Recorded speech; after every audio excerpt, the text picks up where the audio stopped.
Halo teman-teman, jumpa lagi di podcast bersama Ikatan Wajib Pajak Indonesia IWPI. Halo Pak Rinto, masih semangat hari ini Pak? Selalu semangat, Mas. Luar biasa Pak Rinto, semangat terus ya. Kali ini IWPI nyentil Purbaya nih ya. Purbaya yang kemarin sindir media, katanya media itu bla bla bla gimana gitu deh ya. Nah gimana Pak IWPI Nah, menanggapinya nih? ini coba ini, Mas, kalau ada ini Mas Sam bisa share screen beritanya, Mas. Nah, Yang ini mana? ini Pak Purbaya menyalahkan media ini, Mas. Nah, Purbaya dorong ya media lantang kritik pemerintah. Purbaya Purbaya sindir media karena kurangnya kritik terhadap pemerintah. Nah, ini, Mas. Ada lagi, Mas, yang anu, Mas, yang sebaliknya. Jadi Purbaya nah ini, Mas. Purbaya nyindir media itu, Mas. Oh, nyindir media. Nah. Tapi Nah, lupa. Bedakan nah, beda halnya dengan kasir negara. nah, Oke, ya, siap. ya, Nah, seperti itu, gimana nih Mas. Pak Rinto nih? Ya, enggak yang lainnya Mas, ada Mas. Yang sebelumnya tadi. Nah, ini bola.com ini Mas coba. Ini media kembali kritis. Nah, Kritik jadi tajam tapi solutif. maksudnya ini Pak Purbaya ini lucu Mas.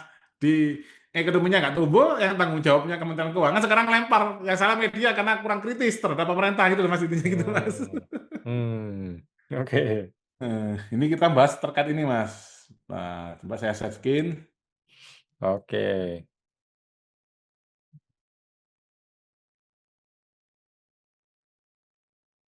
Nah, ini Mas. Ini Menkyu Purbaya nyindir media, tapi lupa bedakan bendara dengan kasir negara. Jadi yang seperti kita tahu Mas Awan, Kementerian Keuangan ini adalah lembaga yang super power dan sebenarnya secara birokrasi itu tidak boleh Mas Awan. Karena Menteri Hmm, Keuangan ini adalah sebagai bendahara umum negara Mas Bun. hmm, Tapi beliau juga merangkap sebagai ketua kasir negara karena beliau adalah atasan dari Dirjen Pajak dan Dirjen Bea Cukai yang hmm, merupakan pemasukan negara paling besar dari situ, Mas Awan. hmm, Nah, latar belakang pernyataan, Purbaya Yudhisa Dewa menuding media mingkem dan mengaitkan pengurangan fungsi kontrol media dengan lemahnya ekonomi. Pada hmm. saat yang sama, ia menyatakan tidak akan membentuk badan penerimaan negara untuk memperkuat penerimaan negara. Dilema menuntut kritik eksternal media, namun mengabaikan isu manajemen internal pengelolaan penerimaan negara. Hmm.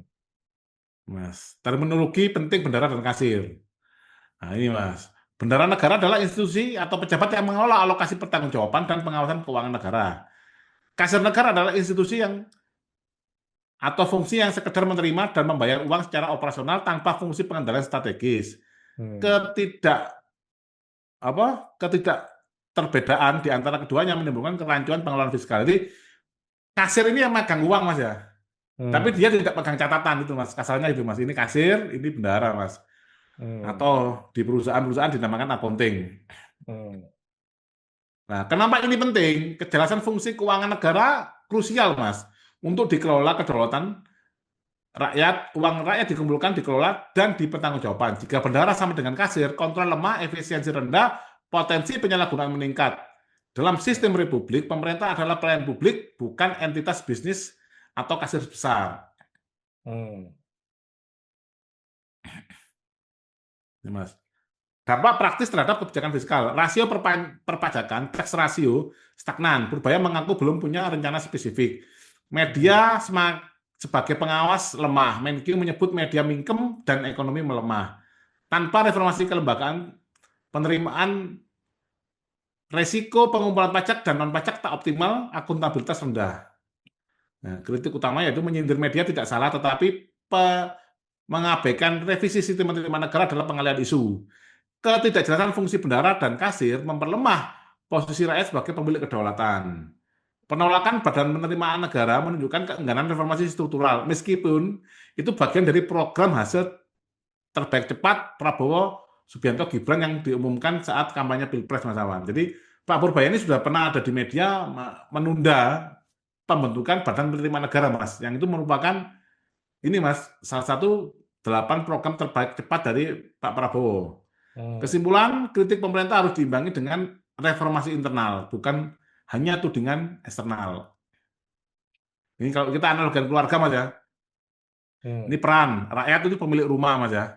Nah, Hmm. simbolnya adalah ibu atau ayah, fungsi pemegang kedaulatan dan sumber kekayaan. Hmm. Pemerintah pusat dan daerah yaitu asisten rumah tangga Mas ya, pelaksana tugas publik, kekayaan alam dan pajak, uang belanja rumah, sumber operasional rumah tangga negara.